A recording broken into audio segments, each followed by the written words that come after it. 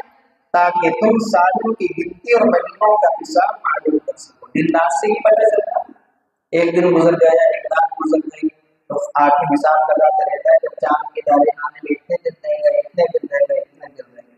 تو اللہ تعالیٰ نے یہ دن اور رات کو حساب لگانے کا بھی ذریعہ وَكُلَّ شَيْءٍ فَصَّلْنَاهُ تَفْصِيلًا، اور ہم نے ہر چیز کو الگ الگ واضح کر دیا، یعنی اللہ نے اصول اور قواعد کو خوب تفصیل سے بیان کر دیا، باقی جو اس کے جزئیات ہیں وہ اللہ کے نبی نے تفصیل سے بیان کر دیا۔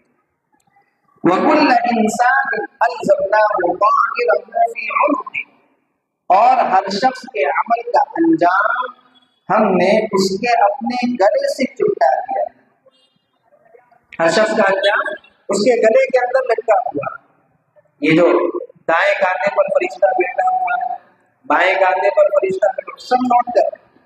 حدیث شریف میں آتا ہے آدمی جب کوئی نیکی کرتا ہے تو فرشتہ فوراً لکھ لیتا ہے، جب گناہ کرتا ہے تو فرشتہ پوچھتا ہے لکھ لو، تو جو فرشتوں کا سردار ہے یہ دائیں بائیں کہتا ہے کہ نہیں ابھی ٹھہرو، ہو سکتا ہے توبہ کرے۔ جب بندہ توبہ نہیں کرتا تو فرشتہ کہتا ہے کہ اب نہیں۔ تو اللہ فرماتا ہے کہ ہر شخص کے عمل کا انجام ہم نے اس کے اپنے گلے سے چپٹا دیا ہے۔ وَنُخْرِجُ لَهُ يَوْمَ الْقِيَامَةِ كِتَابًا يَلْقَاهُ مَنشُورًا، اور قیامت کے دن ہم اس کے اعمال نامہ ایک تحریر کی شکل میں نکال کر اس کے سامنے کر دیں گے، جسے وہ کھلا ہوا دے گا، جسے وہ کھلا ہوا دے دیں گے۔ ابھی تو کچھ سب چھپا ہوا ہے، ابھی تو آدمی کرے جا رہا ہے، کرے جا رہا ہے، کرے جا رہا ہے۔ قیامت کے اللہ تعالیٰ تمام چیزوں کو تحریر کی شکل میں نکال دیں گے۔ وہ آپ نے دیکھا بڑے بڑے شاپنگ مال کے اندر بل نکالنے کی مشین ہوتی ہے، پہلے تو ساری کی ساری چیزیں کمپیوٹر پہ لکھی ہوتی ہیں، اور جب آتا نا بل کا پورا پھرا نکل کے پورا لمبا کر کے ایسا آئے گا قیامت۔ اللہ تعالیٰ فرماتے ہیں کہ تحریری شکل میں ہم یہ سب قیامت میں تمہارے سامنے کر دیں، اور پھر کیا ہوگا؟ جب بل سامنے نکل کر آ جائے گا تو آدمی اس کو پڑھتا ہے نا، اب اللہ بھی کیا کہتا ہے کہ قرأ کتاب، کہا جائے گا کہ لو پڑھ لو۔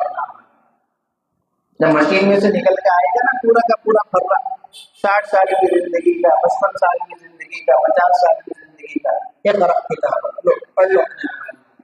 اور پھر کفیٰ بنفسک اليوم علیک حسیبا، آج تم خود اپنا حساب لینے کے لیے کافی ہو۔ جب اعمال نامہ پڑھے گا تو خود ہی پتہ چل جائے گا کہ کون آدمی کتنے پانی کے اندر ہے، خود ہی آدمی اپنا انجام خود ہی لگا۔ اور حدیث شریف میں آتا ہے کہ اگر کوئی ان پڑھ بھی ہوگا نا دنیا میں، وہ بھی اپنا اعمال نامہ پڑھ لے۔ آدمی یہ نہیں کہ ہم تو پڑھے ہوئے نہیں، ہم کیسے پڑھیں گے، ہم تو اللہ سے کہتے ہیں کہ ہمیں تو پڑھنا نہیں آتا، ہم تو نہیں پڑھ سکتے نا۔ جو نہیں پڑھنا جانتا وہ بھی اپنا اعمال نامہ خود پڑھے۔ کفیٰ بنفسک اليوم علیک حسیبا، کہا جائے گا کہ لو پڑھ لو اپنا اعمال نامہ، آج تم خود اپنا حساب لینے کے لیے کافی۔ چنانچہ اللہ رب العزت ایک بندے کو بلائے، اس سے کہے گا کہ پڑھ، وہ اپنا اعمال نامہ پڑھنا شروع کرے گا، ابھی تھوڑا سا ہی پڑھے گا، چند سالوں کی زندگی پڑھے گا، اللہ اس کو بیچ میں روک دے گا، اور اللہ تعالیٰ اس سے پوچھے گا کہ میرے فرشتوں نے لکھنے میں کوئی زیادتی تو نہیں کری کہ کوئی نیکی کم لکھ لی ہو، کوئی گناہ زیادہ لکھ لیا ہو؟ تو آدمی کیا کہے گا کہ نہیں بالکل صحیح سے لکھا۔ اللہ تعالیٰ کہیں گے کہ پڑھ، وہ اور پڑھے، پھر تھوڑا سا پڑھے گا، چند سالوں کی زندگی پڑھے گا، اللہ پھر روکے گا کہ اب تک جو پڑھا کیا محسوس کیا، میرے فرشتوں نے کوئی زیادتی تو نہیں کر دی کہ نیکیاں کم کر دی ہوں، گناہ زیادہ لکھ لیے ہوں؟ تو آدمی خود اپنی زبان سے کہے گا نہیں بالکل صحیح سے لکھا۔ تو اس طریقے سے قیامت کے اللہ رب العزت حساب لے گا جہاں پر جھٹلانے کی کوئی گنجائش نہیں۔ من اهتدى فإنما يهتدي لنفسه، جو شخص سیدھی راہ چلتا ہے تو وہ خود اپنے فائدے کے لیے چلتا ہے، سیدھے راستے پر چلے گا، نیک اعمال کرے گا، نمازیں پڑھے گا، روزے رکھے گا، قرآن کی تلاوت کرے گا، اللہ کو یاد کرے گا تو اپنی تو فائدہ کرے گا، اللہ کا کوئی فائدہ تھوڑی ہے اس میں، رسول کا کوئی فائدہ تھوڑی ہے اس میں، اپنے ہی تو فائدہ۔ ومن ضل فإنما يضل عليها، اور جو گمراہی کا راستہ اختیار کرتا ہے وہ اپنے ہی نقصان کے لیے اختیار کرتا ہے۔ ولا تزر وازرة وزر أخرى، اور کوئی بوجھ اٹھانے والا کسی دوسرے کا بوجھ نہیں اٹھائے گا۔ بیوی بیوی اپنے شوہر کا بوجھ نہیں اٹھائے گا، شوہر اپنی بیوی کا بوجھ نہیں اٹھائے گا، باپ اپنے بیٹے کا نہیں، بیٹے اپنے باپ کا نہیں۔ قیامت کا تو یہ عالم ہوگا۔ کیا عالم ہوگا؟ یوم یفر المرء من اخیہ، جس دن آدمی اپنے بھائی سے بھاگے گا، جس بھائی کے لیے آدمی اپنی آستینیں چڑھا دیتا ہے کہ میرے بھائی کی طرف تم نے دیکھا کیسے، تیری ہمت کیسے ہوئی میرے بھائی کو گالی بکنے کی، اس پر ہاتھ اٹھانے کی۔ یوم یفر المرء من اخیہ، قیامت کے دن آدمی کسی بھائی سے بھاگے گا۔ کیوں بھاگے گا؟ یہ بھائی اس کے پاس ایک نیکی دینے کے لیے آئے، ایک آدمی کا اعمال نامہ ترازو میں رکھا جائے گا، صرف ایک نیکی کی کمی ہوگی، برابر ہوگا، اللہ کہے گا کہ ایک نیکی لیا جنت میں چلا جائے، بس وہ ایک نیکی کے لیے بھائی کے پاس جائے گا تو بھائی بھی بھاگے گا، وہ امی ہی، ماں بھی بھاگے گی۔ ماں کتنی محبت کرتی ہے، اولاد کے لیے کتنی قربانیاں دیتی، ایک نیکی نہیں دے گی قیامت کی۔ وہ ابھی، باپ اپنی ہڈیوں کو بھلا دیتا ہے اپنی اولاد کے لیے، لیکن قیامت میں اپنے بیٹے کو نیکی نہیں دے پائے گا۔ وصاحبتہ وبنیہ، نہ کوئی دوست دے پائے گا، نہ بیٹے دے پائیں گے، نہ شوہر دے پائے گا، نہ بیوی دے پائے گا۔ یہ عالم ہے۔ تو اللہ نے فرمایا کہ کوئی آدمی کسی دوسرے کا بوجھ نہیں اٹھائے گا، ہر آدمی اپنے اعمال کا خود ذمہ دار ہوگا۔ بیوی یہ کہہ دے گی شوہر سے میں تمہیں نہیں جانتی، شوہر یہ کہہ دے گا بیوی سے ہم تمہیں نہیں جانتے، اس طریقے سے انداز بنیں گے اور ہر آدمی اپنے اعمال کا خود ذمہ دار ہوگا۔ اسی لیے اپنی آخرت کو کسی کی وجہ سے برباد نہ کریں، اپنے بیوی بچوں کی خواہشات کے لیے، اپنے بہنوں کی خواہشات کے لیے، ہوتا نا شادیوں میں ڈی جے بجا دیا، کیوں؟ بہنیں ضد کر رہی، شادیوں میں ڈی جے بجایا کیوں؟ دوست ضد کر رہے ہیں، بھائی ضد کر رہے تھے، رشتے دار ضد کر رہے تھے، اپنی آخرت کو دوسروں کے لیے برباد کر۔ قیامت کے دن خود اپنا بوجھ اٹھانا پڑے گا، کوئی ایک نیکی دینے کے لیے تیار ہے۔ یہ دنیا میں کہتے ہیں نا کہ ڈی جے بجا دو، خوشی کا دن ہے، ایک ہی دن تو آتا ہے زندگی میں، ان سے آپ قیامت میں ایک نیکی کے لیے بھاگو گے، کوئی ایک نیکی دینے کے لیے تیار ہے۔ اس لیے اپنی زندگی کو، اپنی آخرت کو دوسروں کی وجہ سے برباد نہ کرو۔